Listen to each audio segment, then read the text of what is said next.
wanted a word with them, but I also said before I called you that you might not stand on that. Oh, that music takes are ridiculous.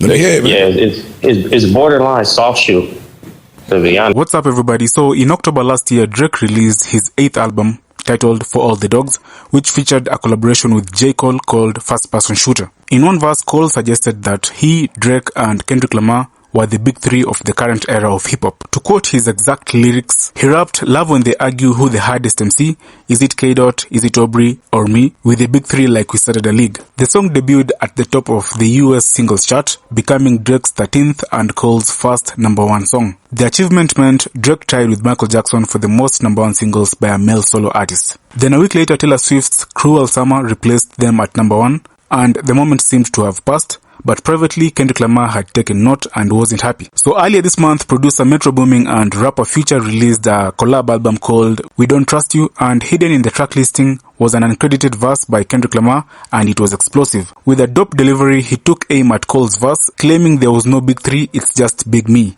So J. Cole has taken a U-turn after dissing Kendrick Lamar. So that we're all on the same page, let's listen to Joe Budden. What's your take on this? Please drop a comment, like the video. Our target is only 1,000 likes. Subscribe as well. Thank you. Let's see. Niggas gotta stand on what they say.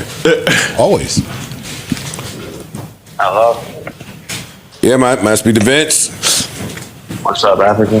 This Joe. I'm live on the air, so protect your fucking Netflix relationships. Don't say nothing crazy. Hey, man, you should see me in the meetings. I always say something crazy. I told my co-host that you might have wanted a word with them, but I also said before I called you that you might not stand on that.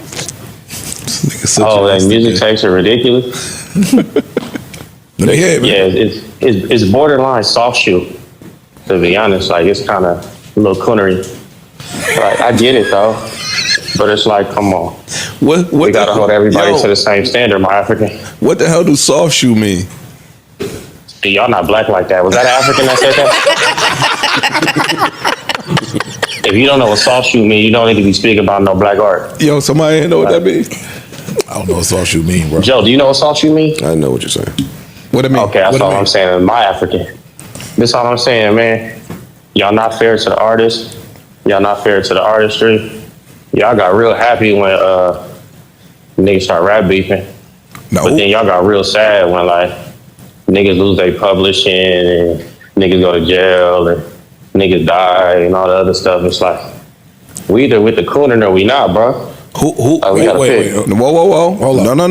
No. Ain't nobody get happy with the rap beef. Nah, who that is? Ish. Nah, I ain't get happy with that. Yeah, you was kind of quiet. You was smiling, huh? This ice. I said I was with the competition. I don't see this being beef. I didn't see nothing coming from this. These are two dudes that just think they're the best and gonna spar it out. That's what I expected and just didn't get it. I get that, but all I'm saying, my African, is like, do we want like niggas that know how publishing work, how royalties work?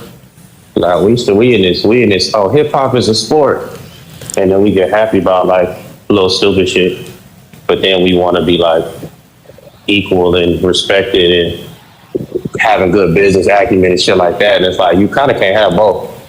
But I get it though. I want to hear your publishing point. There are people out there that don't understand what publishing has to do with any of this.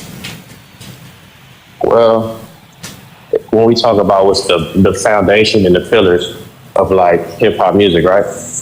Yes. A lot of people don't understand why hip hop is utilized as often as it is, and why hip hop is being adopted into these other forms of music, right?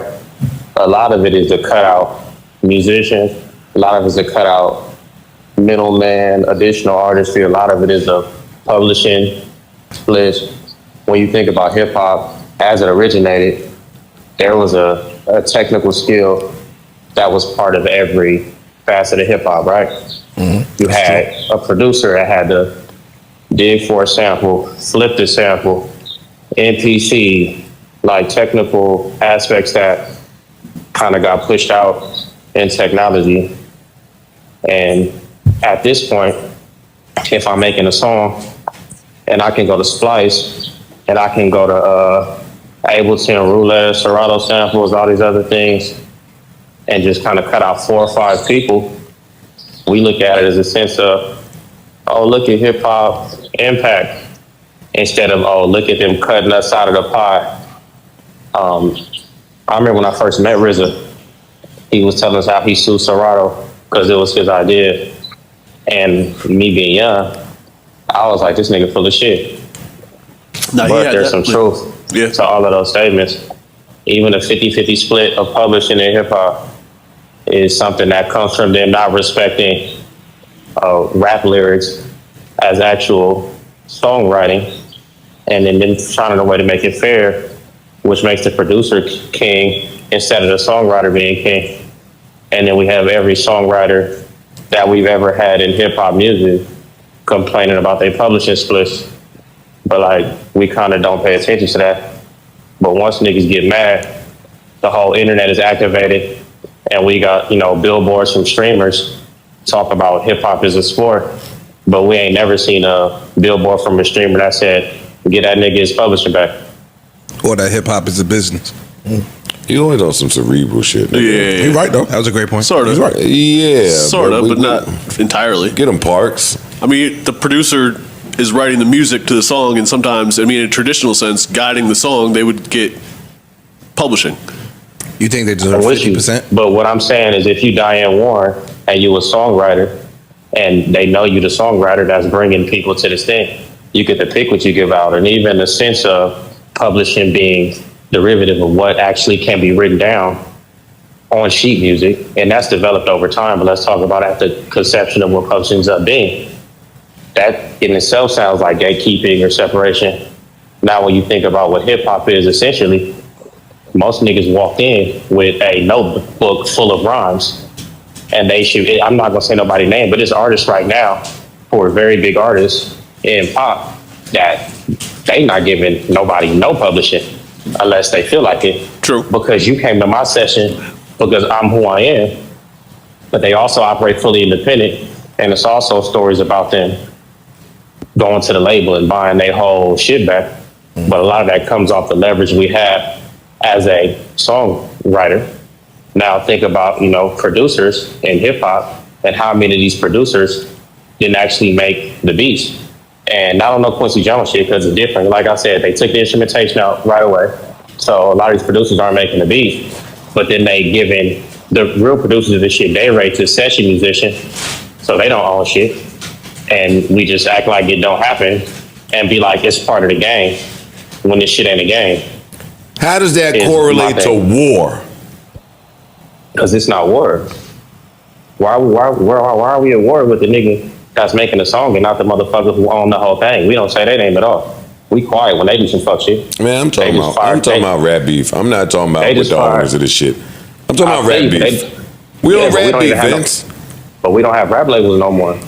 But nobody said nothing about that. Nobody want to talk about these labels folding into another and then firing 50% of people, firing hip hop radio people at these labels that's been working there for 20, 30 years. That's not war though, right? Good point. I'm saying it's a war on hip hop. You're like, come on, nigga. Good point. You saying our attention is being diverted again. Mm-hmm. That's I'm what you're saying. saying. We don't want to pay attention. I don't think that is just some conspiracy. I think we just in the bullshit. And That's it's true. just funny because